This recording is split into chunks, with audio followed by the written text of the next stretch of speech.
Salut à tous. Les amis, je vous souhaite la bienvenue sur la chaîne PMU Classe.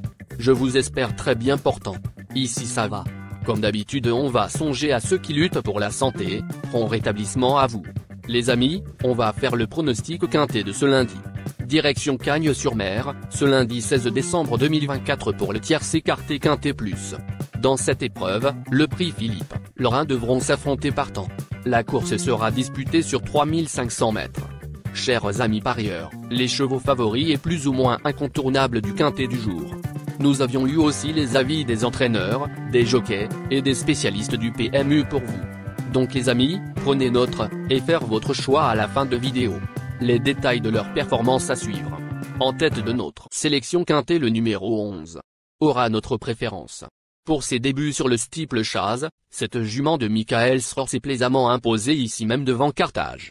Elle avait dévoilé un certain potentiel lors de la première partie de l'année sur les balais et s'annonce compétitive pour les premières places pour son retour dans cette spécialité.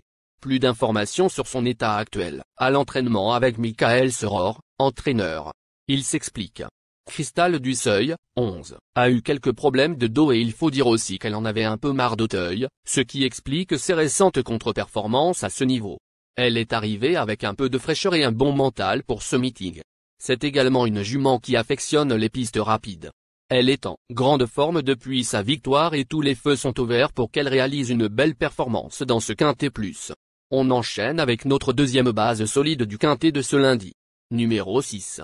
Dauphin de Carthage dans le prix André Massenat l'hiver dernier, cet élève de Pascal Ada et François Renaud a depuis effectué une excellente rentrée ici même, prenant la 3e place d'un handicap, remporté par Mohican. Il devrait progresser sur cette sortie et semble bien placé au poids. Le concurrent à battre. On se renseigne davantage avec François Renaud, entraîneur. Il s'explique. Rudolf Tombe, 6, a effectué une superbe rentrée ici même et de bons débuts dans les handicaps par la même occasion. Nous allons cette fois essayer de le monter un peu plus offensif. Il retrouve une valeur correcte et je pense qu'il peut bien courir. Il a eu une année un peu compliquée mais nous espérons qu'il pourra réaliser un bon meeting, comme l'hiver dernier. Chers parieurs, la dernière minute du quintet de ce lundi. Numéro 3. Plaisant 4e du Guillaume de Pracontal en octobre, ce pensionnaire de David Cotin s'est imposé pour sa première tentative sur la Côte d'Azur. Selon son entourage, il est resté en forme à l'entraînement. Malgré les 5 livres de pénalisation, il devrait lutter pour les premières places. Plus de précision avec David Cotin, entraîneur. Il s'explique. Mohican, 3, s'est plaisamment imposé en dernier lieu sur cette piste. Il est resté en pleine forme depuis sa victoire et il se sent vraiment bien ici. Malgré sa pénalisation au poids, je pense qu'il est capable de répéter. Les amis, soyez sympas. Faites ce simple geste encouragement, ça nous donne la force dans la recherche. Je termine la vidéo avec mon champ réduit. Restez jusqu'à la fin de la vidéo pour découvrir mon champ réduit. Les amis, suite de la sélection pour compléter notre ticket. On entame avec notre trouble fête incontournable du quintet de ce lundi. Numéro 7.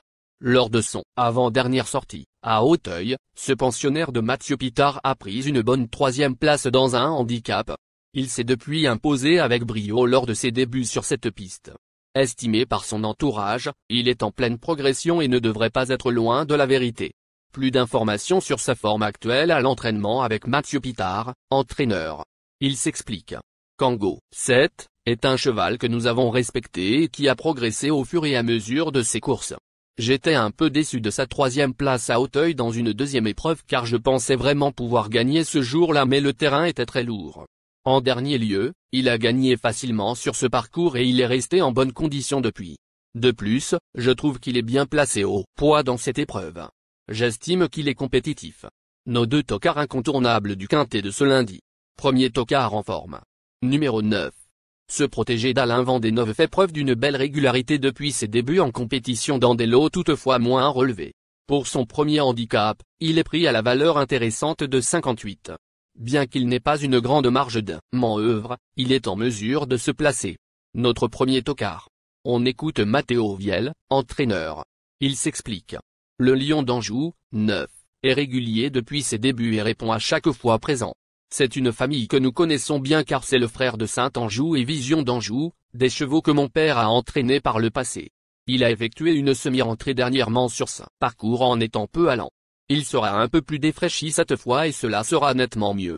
De plus, si la piste venait à s'assouplir cela serait à son avantage. Il arrive en bonne forme et se retrouve bien placé au poids dans cette épreuve donc je pense qu'il est compétitif. Deuxième tocard en forme. Numéro 1. L'hiver dernier, ce concurrent de Manuel Martinet avait montré de belles choses, notamment face aux meilleurs de sa génération sur cette piste. Pour sa rentrée, il s'est essayé au niveau handicap, mais il a malheureusement chuté. Même si son degré de forme est difficile à évaluer, il a certainement son mot à dire pour les places. Plus de précision avec Joël Boisnard, entraîneur. Il s'explique. Brooke, 1, est malheureusement tombé lors de son retour à Cagnes-sur-Mer, et nous n'avons donc pas pu le juger pour son premier handicap. Je ne sais pas vraiment ce qu'il s'est passé, mais sachez qu'il est revenu en bonne santé de sa course et qu'il se porte bien à l'entraînement depuis. Nous allons essayer de prendre une place, mais cette course aura tout de même valeur de test à ce niveau. Notre outsider séduisant du quintet de ce lundi. Numéro 10. Intermittent, concurrent de Henri de Pracontal a réalisé un retour intéressant sur l'hippodrome de Cagnes-sur-Mer, deuxième, sur les gros obstacles avant de chuter le 12 décembre, toujours dans la spécialité du steeplechase. Pour son retour sur les balais, il revient dans une catégorie où il est bien connu. Sans être un interdit, nous lui avons préféré d'autres candidatures. Plus de précision avec Noël Georges, entraîneur. Il s'explique. Blissimo, 10, revient sur les haies et retrouve un parcours qu'il affectionne. Nous étions un peu déçus par sa dernière sortie, mais je pense qu'il a le niveau pour se placer dans ce quintet plus. Notre surprise évidente du quintet de ce lundi. Numéro 13. Cette concurrente d'André Pommeret fait preuve d'une certaine régularité et alterne les deux spécialités avec plus ou moins de réussite. Lors de son retour sur la Côte d'Azur, elle a commis de nombreuses fautes et n'a ainsi pu faire mieux que sixième. Elle devrait toutefois montrer un meilleur visage et mérite une nouvelle chance. On écoute Joël Boisnard, entraîneur. Il s'explique. Cara Demi, 13, est un peu moins bonne que Brooke, 1, mais je trouve qu'elle est mieux placée au poids dans cette épreuve. Elle a couru dans les deux spécialités et je pense qu'elle sera meilleure sur le steeplechase à l'avenir. Toutefois, une place est à sa portée pour son premier. Il est important de noter que les paris hippiques comportent toujours un certain niveau de risque et ne garantissent pas les gains. Pour augmenter vos chances de succès, il est recommandé de mener des recherches sur les chevaux, les jockeys, les entraîneurs et les conditions de la course, tout en suivant les conseils des experts hippiques. Que vous soyez à Paris, Vincennes, Toulouse ou ailleurs en France ou en Europe, le PMU vous propose une expérience passionnante pour vivre l'excitation des courses hippiques. Les improbables du quintet, le 5, le 8, la sélection quintet du jour, le 11, le 6, le 3, le 7, le 9, le 1, le 10, le 13. La synthèse de l'analyse du quintet, la minute de la vérité. Le numéro 3, c'est le plus gros favori de la course, il détient le pilier de la course, soyez très prudents chers parieurs. Les 3 atouts du quintet, le 11, le 6, le 7. Nos propositions de tickets du jour, chers amis parieurs. Mon champ réduit à 50%. 7, le 11, le 3, le 10, le 9. C'est une combinaison qui permet aux joueurs de mettre un cheval de base et d'y associer plusieurs autres concurrents. Mais pourquoi choisir le quintet en champ réduit? Avec des bas, vous pouvez ajouter des tocards dans vos champs. Si les bases font l'arrivée avec un outsider retenu dans votre pari, alors les rapports peuvent être rémunérateurs.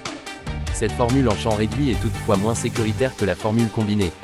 Par exemple, dans les courses de trot attelé, les chevaux peuvent être au galop et donc disqualifiés. Si cela arrive lors d'un quintet en champ réduit avec votre base ou l'une d'elles qui est disqualifiée, alors vous ne pourrez pas toucher le quintet mais au maximum un ou plusieurs bonus. Cette formule est un bon compromis entre le quintet unitaire qui consiste à jouer uniquement 5 chevaux et la formule combinée qui est plus sécuritaire mais également plus coûteuse. Selon les courses PMU et la valeur des chevaux, vous allez faire votre choix entre les deux. Ticket de folie, 11, le 5, et le 11, le 8. Ici nous avons décidé de combiner la base avec nos improbables. Ticket de couverture, 11, le 3. Il existe plusieurs types de jeux, comme le pari en jeu simple, couplet gagnant ou placé, jeu trio, jeu quarté, jeu quintet, que vous pouvez tenter votre chance les amis. Mon multi 5 du jour, le 11, le 7. Associé au grand carnet, le 6, le 3, le 9, le 1, le 10, le 13, le 5, le 8. Vous êtes nombreux à contribuer et donner votre avis sur nos différents contenus et nous sommes heureux de recevoir vos contributions et réactions respectueuses et courtoises qui enrichissent nos publications. Merci les amis, bon jeu à tous, à très bientôt pour la prochaine course. Bye Ebi.